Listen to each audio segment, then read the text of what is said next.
Everybody's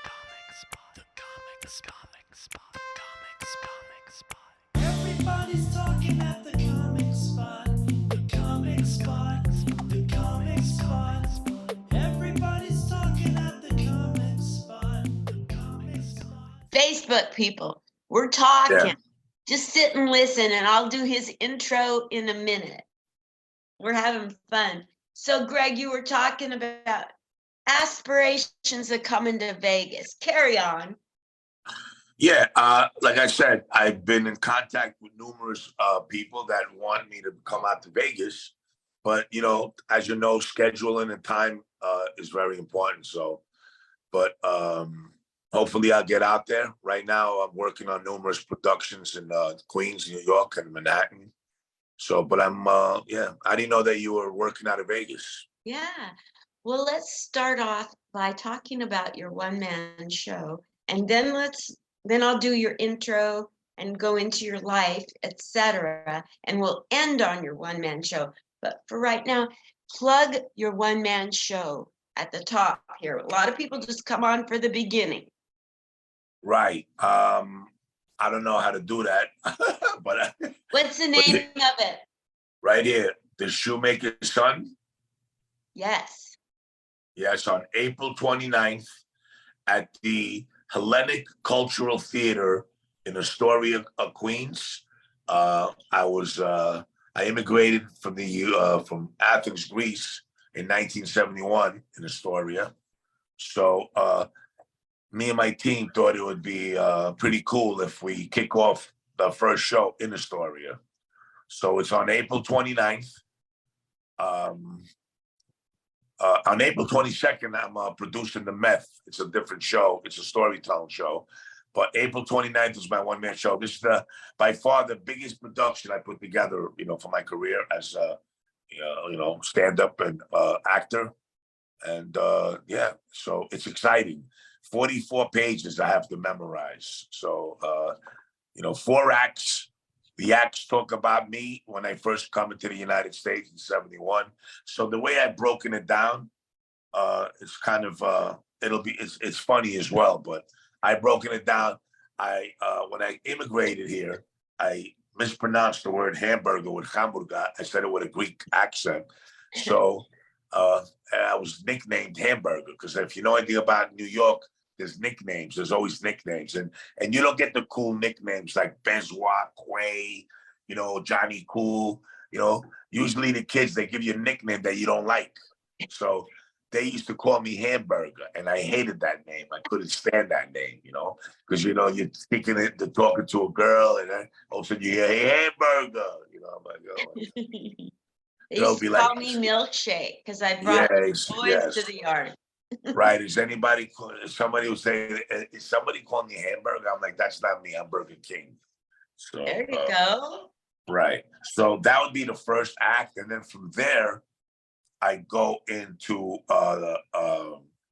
Burger King, as a matter of fact. That's how funny it is, because Burger King is from my 19 years of age, where I got bullied a lot in Astoria, Queens in 1971. There was a lot of bullying going on. I grew up in an Irish, Italian, German neighborhood right across the street from St. Joseph's Catholic Cathedral Church. And most of the Greeks back then were going to Ditmars on the other side. So here I am, walking around, I was a character, my mom, she wanted dress socks. I wanted dupe socks. She wanted sandals. I wanted sneakers. So we compromised sandals with dupe socks, which is not a good idea, So, it's part of my one-man show. So Hamburger is the little boy that just immigrates here and then gets bullied. And then the second act is more of me going into my later teens, where I'm not putting up with it no more. It's like, that's it. Enough is enough. And then we go into a break, obviously, intermission. And then Act 3 is a nickname that I had back in the 80s when I was running around all over the places. They used to call me Tretch, which was short for treacherous. So that is my fun days in the 80s when I hit rock bottom, and As you know, I'm in sobriety. I just celebrated 12 years of sobriety. Thank you. And I use it in my comedy, in my one-man show specials. This is my first one-man show, but I've done hour specials of comedy. So, you know, talking about alcoholism, all the isms, and, you know, addiction.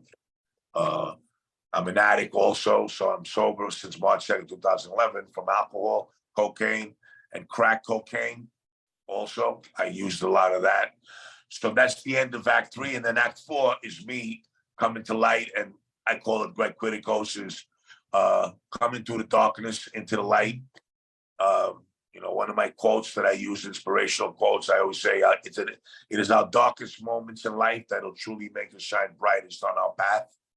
So the last act talks about me finding myself and then getting into comedy and living my dream. I love it. How, and it's only on April 29th, one It's night.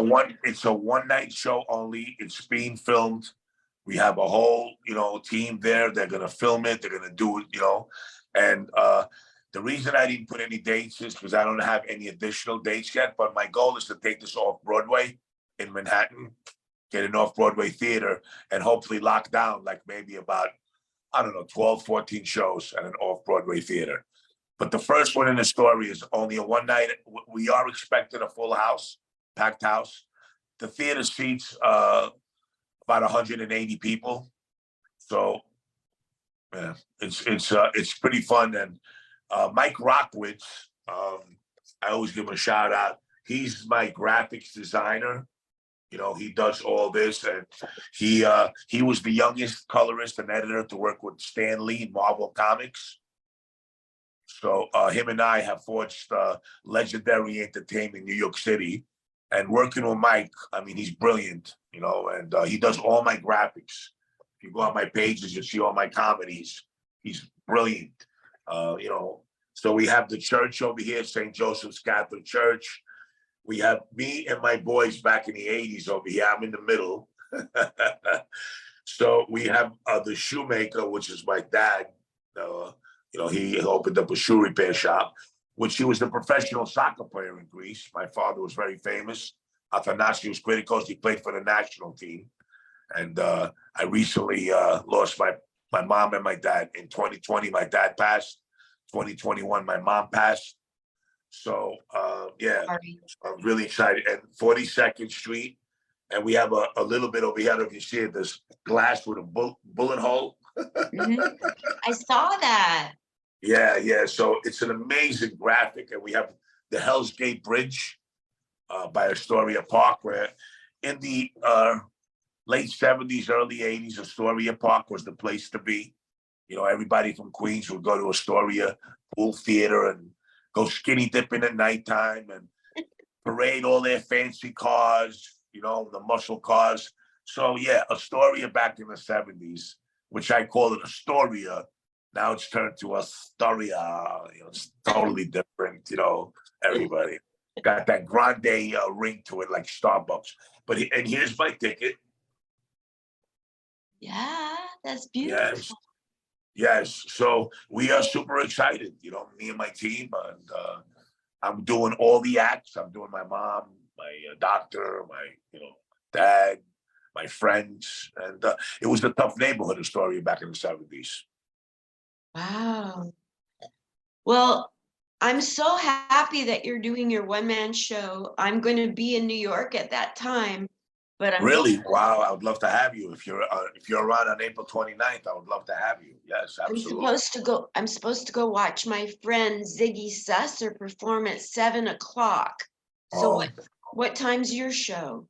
Well, our show, the doors open, you know, at 8 p.m. Showtime might be at 8 p.m., 8:30. So it's okay. I could get there at the end. At the end, yes, you'll get to see Greg Kritikos. You'll miss out on Hamburger and Burger King and Treacherous. So those, you know. Yeah, you miss some of the good stuff that way. So when you get it produced, is it something that I can buy and watch? Yeah. Well, after it's done, packaged, you know, edited, whatever, the whole 9 yards. From there, we have an idea of which way we're gonna, put this up on, formats and what formats to use and where people can purchase and all that. Again, right now it's in the early stages as far as like, distribution and all that, I'm just excited that I'm able to perform this for the first time. And the Mike Rockwitz is again, he's the So technical. wonderful. So congratulations and Oh. Mazel Tov and whatever Greek people say. Yeah, Yasu, Opa Opa, yes. Opa, Opa. Yazoo, what? Right. So developed and directed by Laura Spaeth. Mike Rockwitz is a technical consultant, and lighting stage manager is Alexandros Amohastianos. He's he's a Greek entertainer and director. So he's actually the man that runs the theater. And yeah, it's really great because this theater has really come to life now in Astoria. As you know, Astoria, there's a lot of creative people living in Astoria these days, So there's a lot of theatrical productions coming to the theater over there. So being that I grew up in Astoria, I'm so excited that we're going to be holding it there. It's so cool.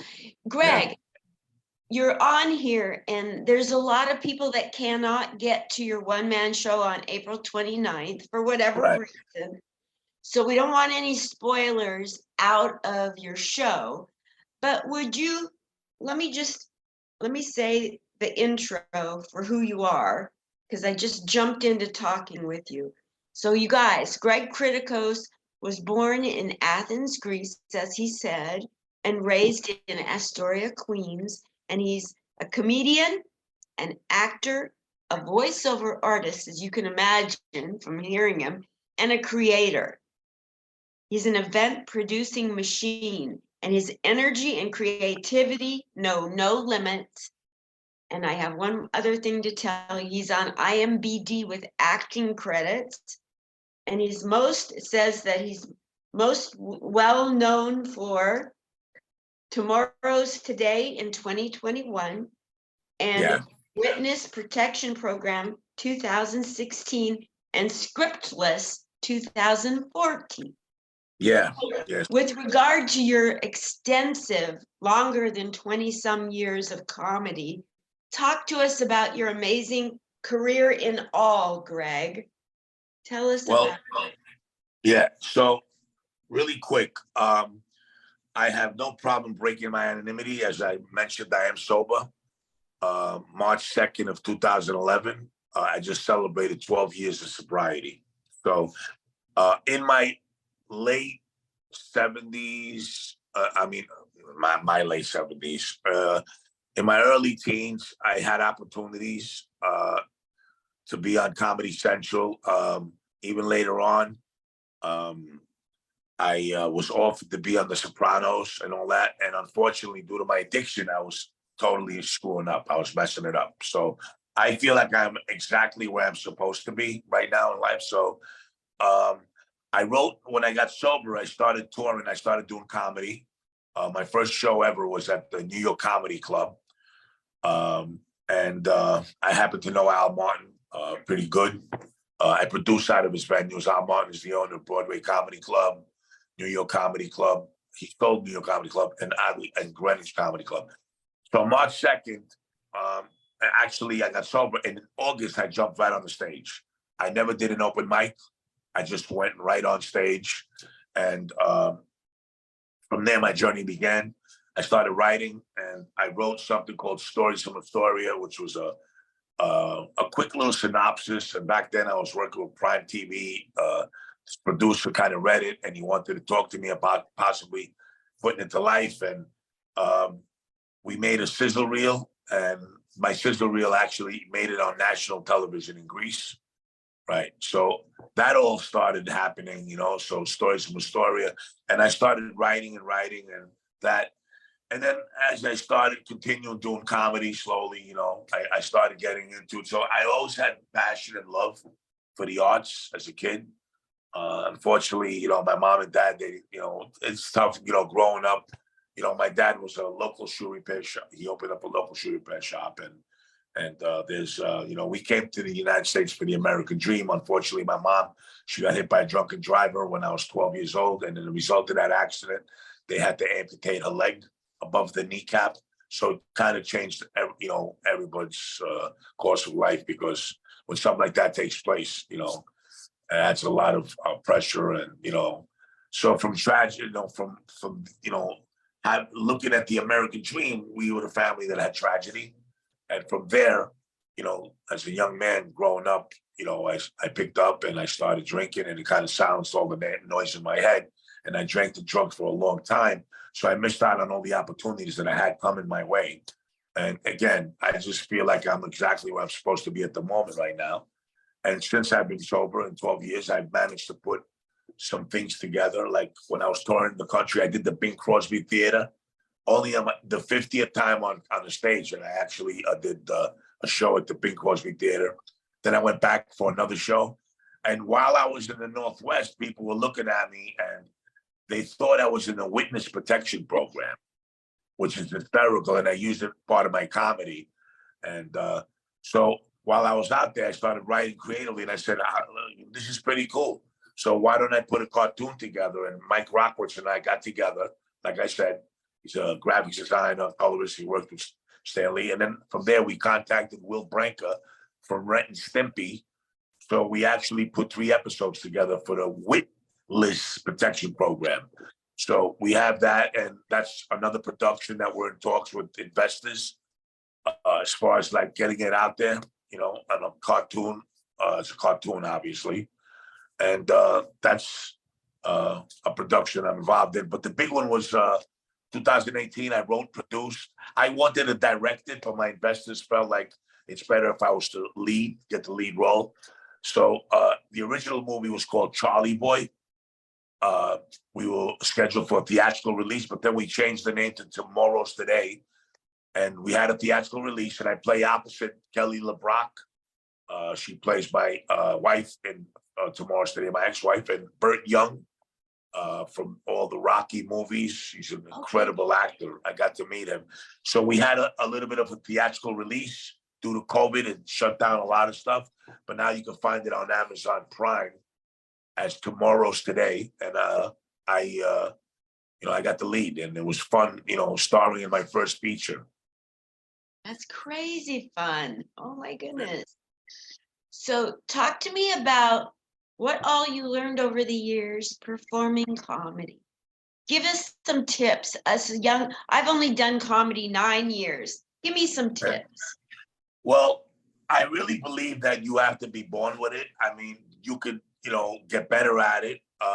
The biggest tip I tell people, a lot of young comedians that hit me up all the time, and I'm a fan of putting people on stage. As you know, in New York City, they have the strategy called Bringer, where they'll put you on stage, but you have to bring an army. That way the venue can make money. So I kind of like to support comedians. And, I asked them to come and support me at Broadway once a month. It's called Broadway's Got Talent. And I have these comics, they come on there, we pack the room in. And then from there, I put them on stage at other shows where they could just show up and not worry about, hey, can you have somebody come out? As a comedian, and me as a producer, because I produce a lot of shows as well, the challenges of looking at the clock, is the room going to fill up, all this and that, So I like to give comics opportunities and put them on shows that they don't even have to worry, where we get packed houses. I have sponsorships. But my tip is this, if you love what you do, you'll never work a day in your life. So if you feel that, you're funny, like a lot of people, like when I was a kid, people used to tell me all the time, oh, you're funny. And I hated that. It was like right out of a scene from Goodfellas with Joe Pesci. That was that guy. I was living that. Funny how? And when I was in Greece, I'll tell you a quick story. I was 5 years old and I was on a bus, and I remember the laughing to this day. So I'm on the bus, and as a kid, I was always like, hyper kid, always talking, comedic, whatever you want to call it. And my mom was in Greek. She was saying, katsikala means be still, be a good boy, be a good little boy. So I turn around and I look at this person next to me, and I yell out, I go, why are you yelling at me? Why don't you yell at this little boy? Turns out the little boy was a little person. and the bus exploded with laughter. Everybody started laughing. My mom was like, she got so embarrassed, like, oh my God. So the little person kind of looked at me. We were the same height, you know? So I said this, I had no idea about, little people. He did look a little odd, but the bus exploded with laughter. So to this day, I still hear that laughter. I don't know if I can explain it to you. And so March 2nd, I got sober. In August, I hit my first comedy show at the Broadway Comedy Club. It happened very weird. And, I'm a strong believer in higher powers. I believe that, the universe brings us opportunities. We ourselves think about it and we bring it. This woman came into my life. She was a bartender. I used to be this is my low bottom. I'm drinking, drugging at this bar, and I'm 385 pounds. I was really big. And she used to look at me and say, Greg, you're funny. You're really funny. And then I went into, I spent 7 days in detox in East Rockaway. From there, I spent 3.5 months at Phoenix House. I'm alumni, and I do a lot of service, helping people stay sober. And I came back, I had lost close to about 100 pounds, 80 pounds in 3.5 months. And she said, oh my God, you lost all this weight. She goes, Greg, I think I could put you on stage. Would you be willing to do comedy? I go, here we go. She used to say all the time, you're funny, you're funny. And I was like, funny how? Well, stop saying that. But I am a strong believer that comedy comes from pain. So anyway, I got on stage, and my first line ever, just so you know, I got on stage. I had a hat and sunglasses on.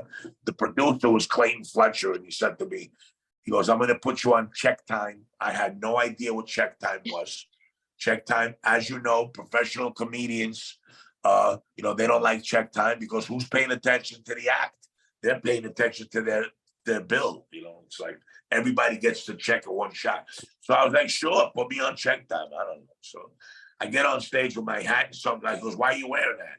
He's like, I said, I don't know, I feel weird, and people are going, he goes, I don't want people to notice me. He goes, with that voice, it's going to be hard for you not to be noticed, so you know. So I went on stage, and I remember getting on stage, and I said, I want to thank everybody for coming on stage. And I said, whoops, I'm on stage, you're over there. It was just because I was improvising. When she got me on stage, I didn't really, I thought about some ideas, what to talk about, but I basically improv the whole thing. I got on stage and I started talking about how I was 385 pounds, and if I ever catch Little Debbie and the sugar products, I'm gonna kick the shit out of her. Little Debbie, 50 grams of sugar. That's like 4.5 8 balls of cocaine. And I'm talking and I'm going on and I'm talking about gyros. And I'm like, gyros. I go, gyros? Who wants lettuce and tomato on a gyro? I said, put some mozzarella cheese on my gyro. Put some cheddar cheese, So I'm going on, and he gives me the light, as you know, and I can't see the light. People are laughing, and I'm just getting into this zone. I'm like, wow, I had 6 minutes. He jumps on stage with me, and he's like, give it up for Greg, and he brings me in the back, and he looks at me, and he says to me, that was your first time ever on stage? I wish I would have recorded it. I go, yeah, that was the first time. He goes, wow, you've never been on an open mic? I said, no, this is just my friend. I got to know her. She said she'll put me on a show. And he goes, unbelievable. And I had invited 10 people. Out of the 10 people, one person showed up. You know how it is. Yeah, and so he's like, unbelievable. They bought a ticket, as you know. There was a crowd. And he goes, congratulations, man. He goes, you're going places. I said, yeah, I sure am. I'm going back to Astoria. So that was the first time I did. So now when I come across a lot of people and they ask me, hey, Greg, my child or my they want to get into comedy. I said, first they have to love it. You have to have passion for it. Don't just because you think you're funny or people tell you you're funny when you're at a dinner table. As you know, getting on stage is a totally different animal. Yeah. So, and you have to be consistent. You have to work at it. You have to constantly write. To me, I'm a writer. I love writing. And the difference between a writer and a comedian is a writer writes things down. So I write things down. I think of the premise. I go around.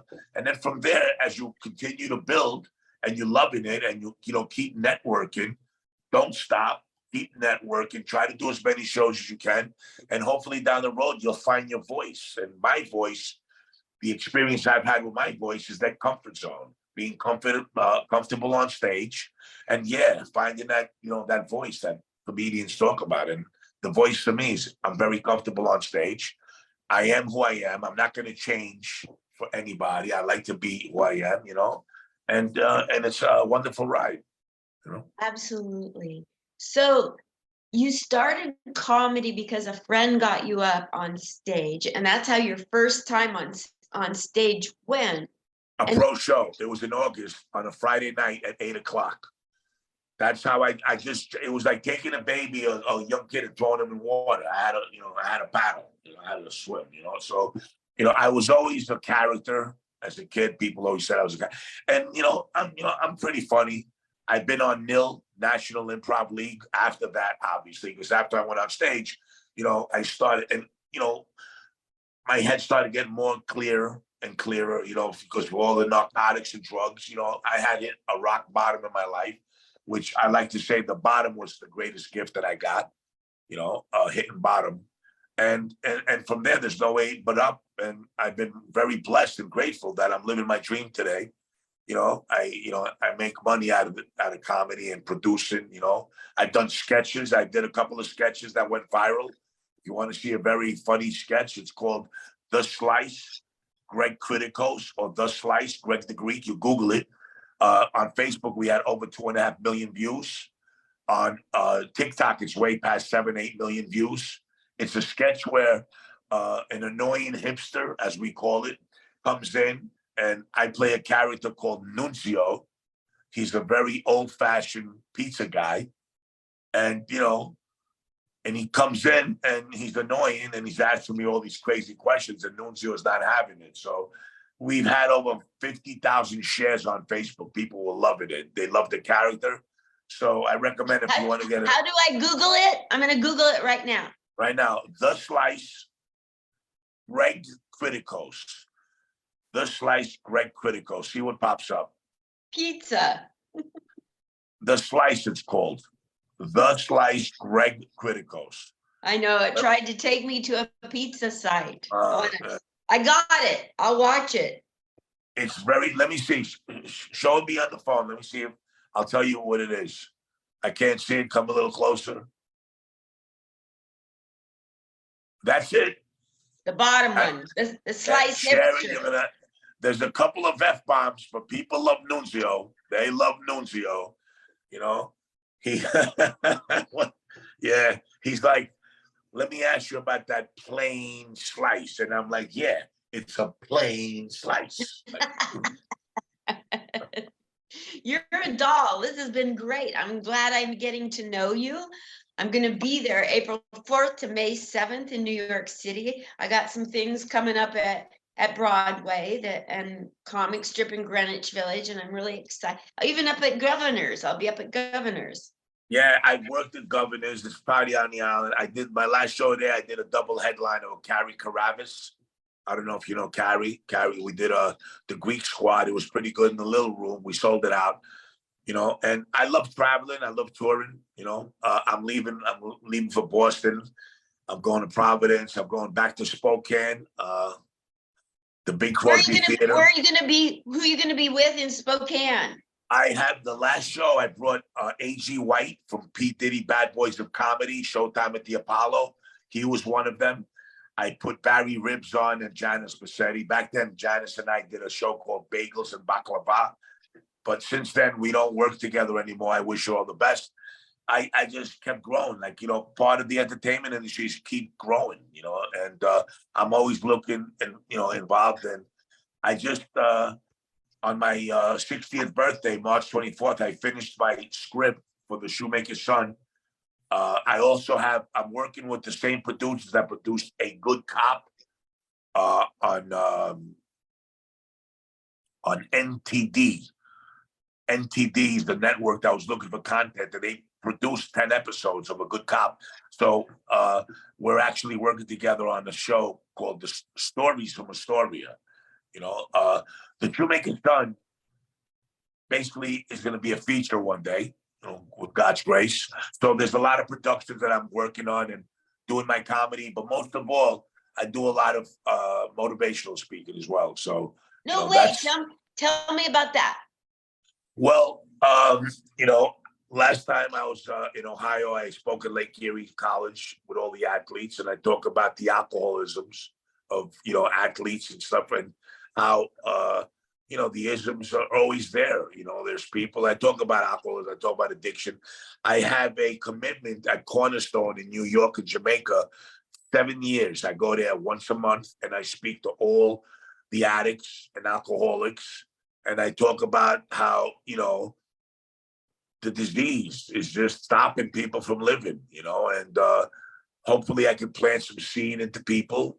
But whenever I'm anywhere in the country performing, I always make sure that I go to certain organizations and I talk about the disease of alcoholism and drug addiction.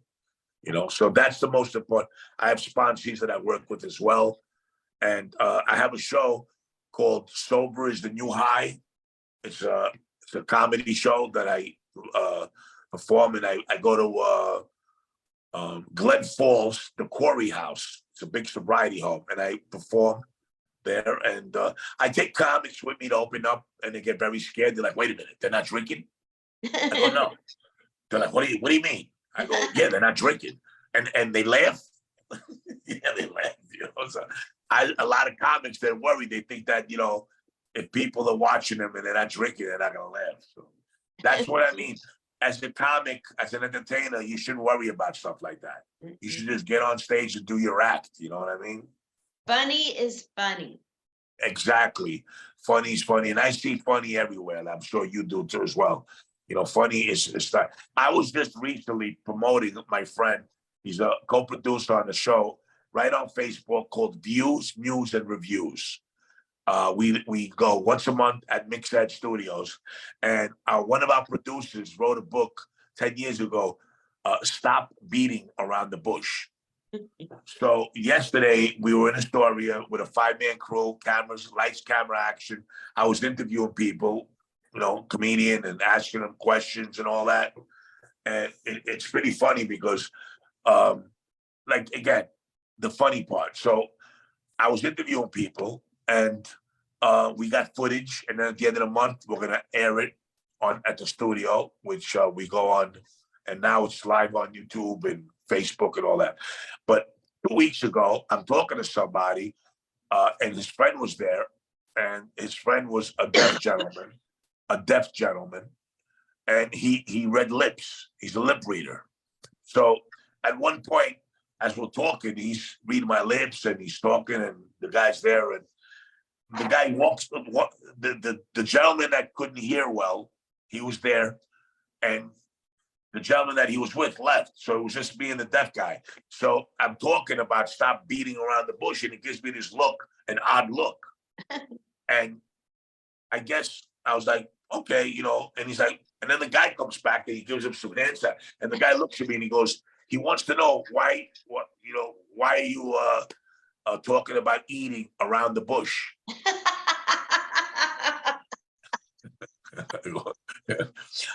I guess he didn't see the B, the B, he missed the B. I'm like, no, and then I'm looking at him, I'm not eating around the bush. I go, no, stop beating around the bush. And then he's looking at him, he's like, why is he hitting the bush? And we're like, no, it's the whole thing.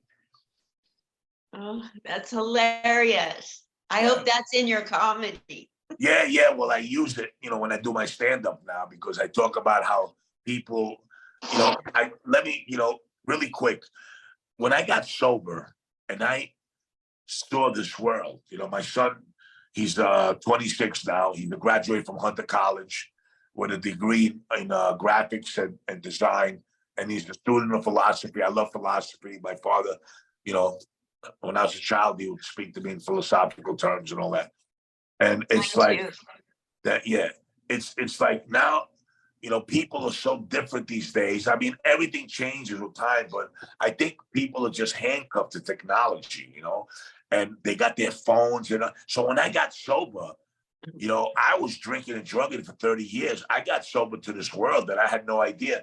And I use it in my comedy. I talk about it, you know? Like when I heard of Instagram, I was like, Instagram? What are they delivering cocaine instantly now? I mean, that's a joke that I used like 10 years ago. Yeah. Instagram, because, you know, even though I was fat and overweight, I didn't think about graham crackers. When I heard graham, I thought about cocaine. I'm like, Instagram. And my son's like, no, Dad, it's an app, you know, all this. And I selfies. There's a joke, you know, that a lot of people identify. They love my selfie joke. I talk about selfies. Like, how many selfies can you possibly take? We know it's you. You know, people are taking selfies. Don't touch the food. Take a selfie first. Here's me and the calamari. Here's me and the and my drink and my selfie. You know, I go, you know what you know what a selfie for me was back in the day when my wife wouldn't put out. That was a selfie. I tell them that was a selfie.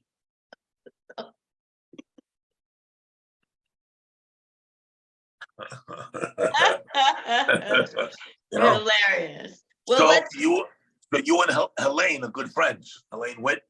Yes, she's my best Right. friend. She Right, is. she introduced me. She's very weird sense of humor. I love her. She's very funny. She's off the rails. Yes, You yes. know, she doesn't get the respect that I think that she deserves because her comedy, she can start out from the left side of her brain doing what you're supposed to do, and she can go meander, her mind can wander off to the subway, the next subway stop. Right. You know, Come she right had back. man. So she had mentioned me to you a while back, and I thought that was very nice of her. I love Helene. She's great. I put her on my shows, and on my shows, I actually, you know, my bringer shows, I ask only for the people that are performing to bring like 3 people. That's all. And anything after 3, I pay them. That's how I do my shows. So she loves it because I put her on a poster as a feature. So I actually promote my comics. I put them on a link that they could share with their own poster, you know. So she liked that. She's like, Greg, I'm so glad that we, you know, but I met her, you know, she works with other shows and she's great. I like her, Helene. She Very knows funny. me like the back of my hand or The your back of hand. your hand. She knows me. Wow. We know each other so well that all we do when we talk is do callbacks. Wow. That's funny. That's you should use that in your material. It's a conversation, you know, the past. We can't talk about the present. We're stuck in Right. the past. Yeah. Anyway, I'll be with her for 5 weeks starting April 4th. All right, cool. Well, when you're around, you let me know, you know. So And, since you come from a shoemaker's father, I have right. to ask you a shoemaker question. Okay. Okay, so my grandfather on my mother's side, his last name is Dreyfus, like Richard and Julia Louis, Okay. because I'm related to them, but they don't want nothing to do with me yet. They said when I open up at Madison Square Garden, maybe. So Wow. anyway, so I come from the family of Dreyfus out of France. And the word Dreyfus from German means the third foot. The And- third foot. And in shoemaking, it comes from the shoemaking world. The third foot is the anvil Okay. Okay. that they use to make the shoe, that steel thing, the form to make the shoes on. Yeah, my father would take the shoe and put it on the anvil and put the nails in. He would bang it out, you know. Yeah. Yeah. And that's a Right. Dreyfus. Oh, wow. Okay. Okay. When I was a kid, a little boy, I used to go in there and I used to see all the belts spinning when he would, like, you know, grind the leather. I used to put the glue, all that stuff. I used to watch my father. You know, he was a shoemaker in Greece, but he opened up a shoe repair shop in the store. And what's funny is that, you know, when I was a kid and my, you know, just a little boy, I wanted sneakers. I wanted sneakers like all the other kids. And so he would come with me to the places like Pick a Shoe and all these other inexpensive sneaker stores. And I wanted Pro Cons, Pro Keds. I didn't want the Adidas and the Puma. I know they were expensive, you know? So, But he would come with me and he would grab the sneaker and he would flex it, he would bend it up and down, and then he would look at the salesperson and say, you know, I'm shoemaker. The shoe, I make the shoe. The shoe, no make of me. I make of it. And the guy, and the salespeople would look at him and say, it's a sneaker. It's not a shoe, sir. It's not a shoe. And I was like, what are you doing to me? You know, so he would look at the sneakers and say, yeah, the stitching is okay. It looks all right. Bless you. How are things in Greece right now? I know yearly they have so many fires. What else is going on? Just inform us a little bit about the condition of Greece. Well, you know, the islands are beautiful. Athens, there's a lot of political statements going on. Athens is like a smaller version of New York City. You know, what's funny about that is that in 2018 was the first time that I actually went back to Greece. I hadn't been to Greece since 1976. So most of my relatives, you know, they passed away, but I got to meet their children. They knew me only from Facebook. You know, they think I'm this big star. They're like, oh, comedy, all this. So in 2018, I went and I spent 42 days by myself, and I landed at Athens, Greece. I spent 3 days from Athens. I went to the port, which is Piraeus, and then from there, I just went all over the islands, and the islands is beautiful. You know, as far as like, you know, the city and the politics, I really don't get involved in all that. New York, you know, I leave a place like New York. I don't want to go to another place that's going to be fast tempo, space, and all that. You know, they yell. They're very angry people in Athens.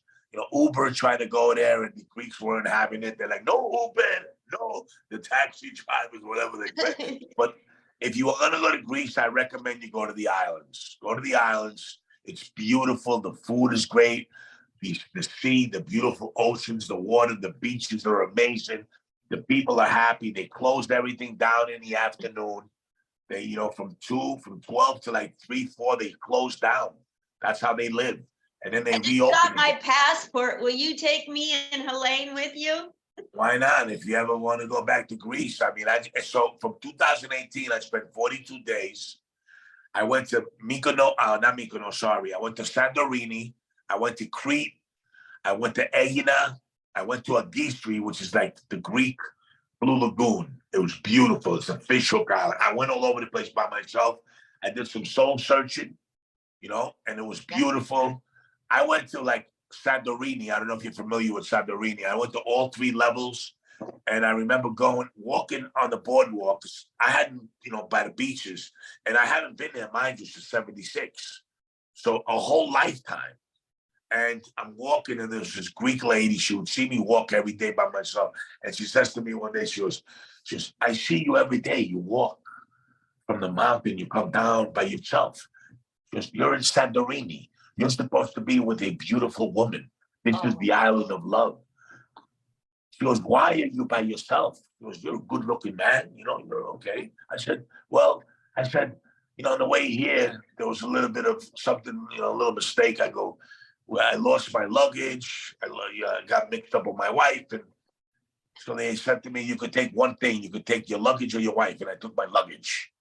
And that's why I'm alone. So she was too much baggage. He looked at me and she's like, and then 2 days later, I'm walking and she comes running over to me. And she goes, you're great, Kritikos. You're a comedian. That was a joke. You funny. I go, I am funny, but the truth is, she's still a baggage claim somewhere. I don't know where she is. So yeah, the islands are beautiful. I went to the island of Crete. I went to the Parthenon. I mean, if you have to go to the Parthenon, you know, and life is very relaxed in the islands. The islands are beautiful. Waking up, you know, the octopus, the fish, they fish early in the morning. Then they throw it right on the grill. They cook it there for you. And, you know, it's just beautiful. So many parts of Greece, you know. Well, Greg Kritikos, I'm telling you, thank you so much for coming on and talking about comedy in your life. Now that we're near the end of our time, you have to plug your one-man show again, please. Yes. So really quick, on April 22nd on the Upper East Side of Manhattan, I am going to be doing The Meth with Theodore Angelis. It's a storytelling show, and we have Tara Segler. She'll be there. We had the first one at the same theater that I'm doing my one-man show, but The Meth is a storytelling show, and we're going to have a surprise guest speaker. So that's a show that I'm producing. And then on April 29th, the next Saturday, is once again my one-man show, The Shoemaker's Son. If you have anybody, any of your fans or in New York City, here's the QR code. You know, it's all over. All you have to Google is The Shoemaker's Son, Greg Kritikos. And, you know, it's got 4 acts. I'm doing all the characters. And it's the Hellenic Cultural Theater in Astoria, Queens. Saturday night, 8 p.m. And, you know, come down. You're going to love it. And I tell people it's a one-man show because everyone's like, wow, it's a comedy. I go, no, it's not a comedy show. There will be times that you will laugh, and there will be times that you might cry, but it's a one-man show based on my life, and I'm really excited. Tonight, I'm in Hoboken 1, at Aldi Lal. I'm headlining over there with Frank Fialia. He's one of the comics. Mario Bosco is hosting.